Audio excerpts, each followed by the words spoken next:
A quem interessa o voto impresso? Há 25 anos, o Brasil entrava na era do voto digital.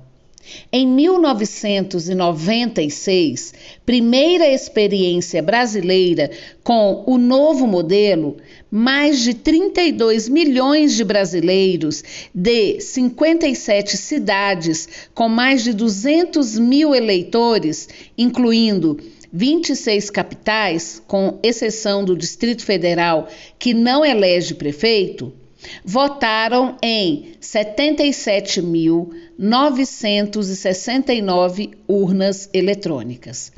De lá para cá, o aparelho passou por constantes aprimoramentos em seus componentes de software, sempre seguindo a evolução tecnológica, objetivando fortalecer as barreiras de segurança e a possibilidade de entregar aos milhões de eleitores brasileiros um instrumento de fácil manejo no momento do voto e, principalmente, extremamente confiável.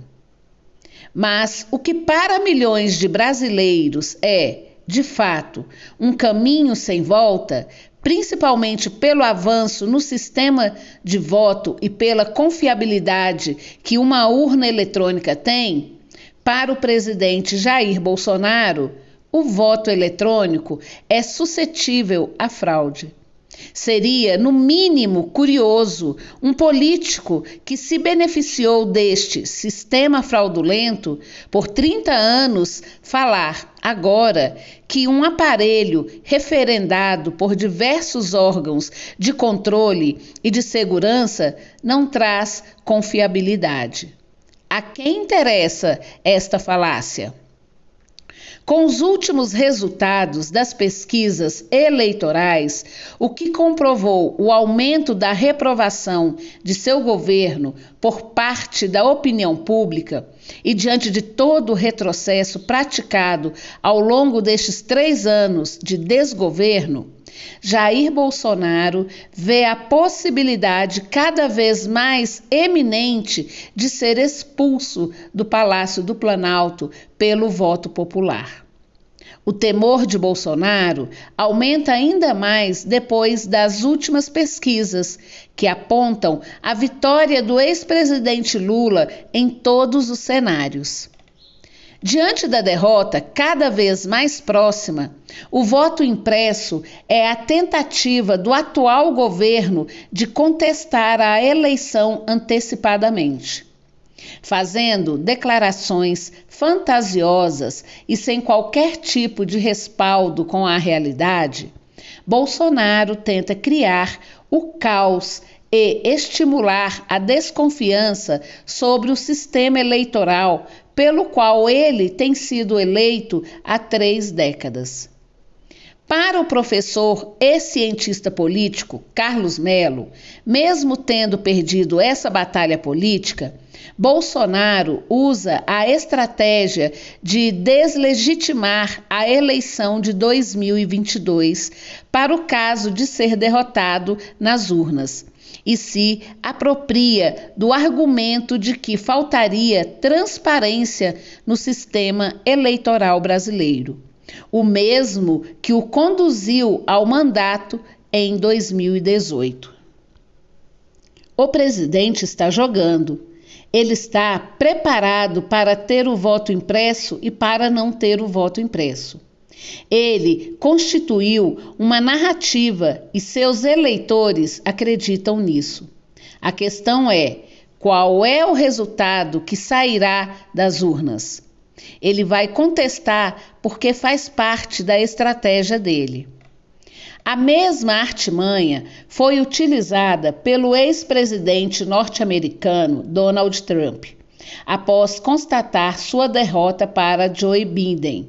Trump também passou a contestar o resultado, alegando fraude, fato que incentivou manifestantes a invadirem o Congresso americano no dia 6 de maio, em um episódio que acabou com 5 pessoas mortas.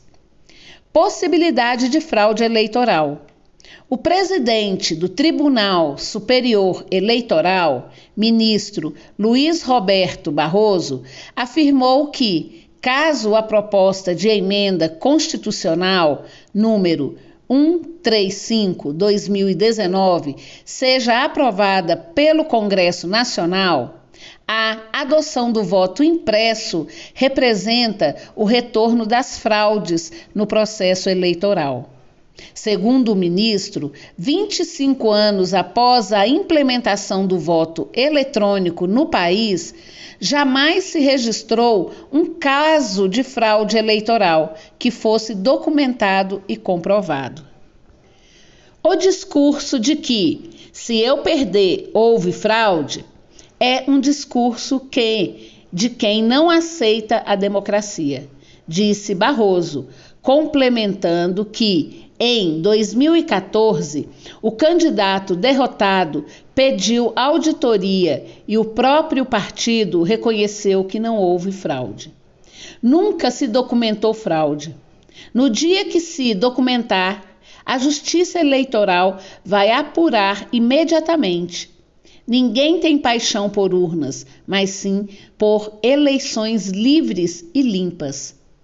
Em nota, ex-presidentes do Tribunal Superior Eleitoral desde 1988 defendem o modelo de eleições no Brasil e afirmam que a contagem pública manual de cerca de 150 milhões de votos significará a volta ao tempo das mesas apuradoras, cenário das fraudes generalizadas que marcaram a história do Brasil. A nota lembra ainda que a urna eletrônica é usada nas eleições desde 1996 e nunca houve fraude. Jamais se documentou qualquer episódio de fraude nas eleições. Nesse período, o TSE já foi presidido por 15 ministros do Supremo Tribunal Federal. Ao longo dos seus 25 anos de existência, a urna eletrônica passou por sucessivos processos de modernização e aprimoramento, contando com diversas camadas de segurança, dizem os ministros. Estratégia para caso de derrota.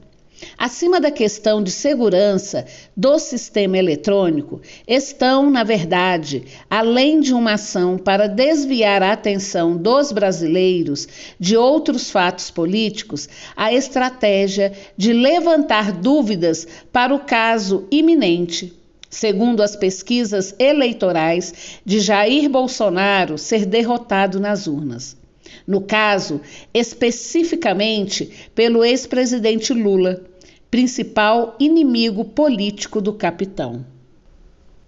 Há tempos, Bolsonaro acusa, sem qualquer tipo de provas, que as urnas eletrônicas não são confiáveis e que as eleições no Brasil são fraudadas.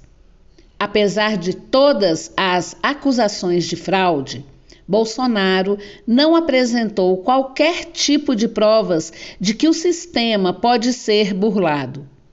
O jurista e ex-ministro da Justiça, Eugênio Aragão, lembra que em 2018, quando ele foi eleito, o capitão chegou a afirmar que apresentaria provas de fraude, já que acreditava que seria eleito no primeiro turno.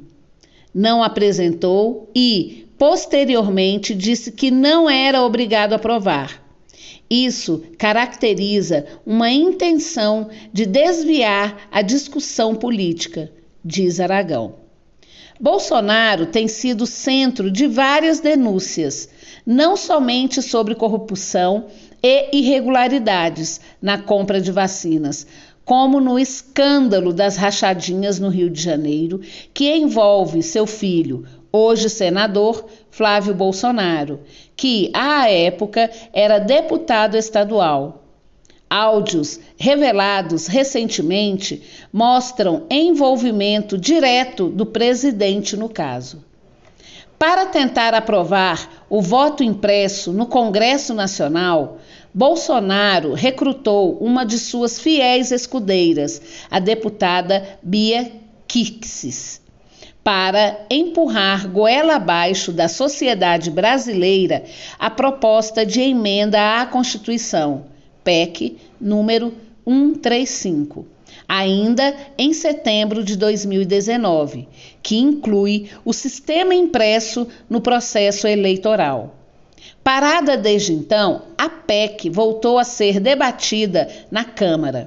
Foi para a Comissão de Constituição e Justiça, presidida pela própria Bia Kicis, após a formação de uma comissão especial para analisar o tema em maio deste ano.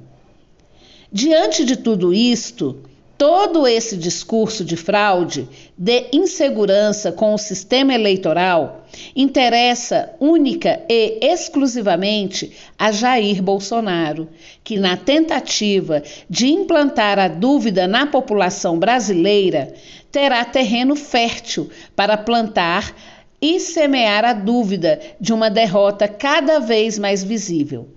O que está em jogo é o respeito à democracia e às escolhas da população sobre quem deve governar o país.